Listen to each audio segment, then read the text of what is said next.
तर त्र्यंबकेश्वर येथून पंढरपूरकडे निघालेल्या संत निवृत्तीनाथ महाराजांच्या पायी पालखी सोहळ्याचा अहिल्यानगर जिल्ह्यातील पारे गावामध्ये पारंपरिक आणि उत्साहपूर्ण स्वागत करण्यात आले। ज्ञानोबा तुकाराम या गजरामध्ये संगमनेर तालुक्यातील पारेगाव बुद्रुक आज अक्षरशः भक्ती रसामध्ये नाहून निघाले।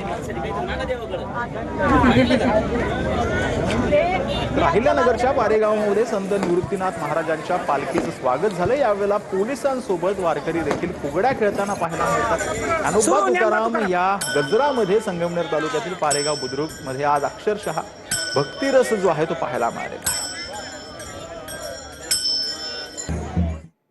तर बुलढाणा जिल्ह्यामध्ये यंदा अनेक शेतकऱ्यांनी आलं आणि हळद या नगदी पिकांची लागवड केली।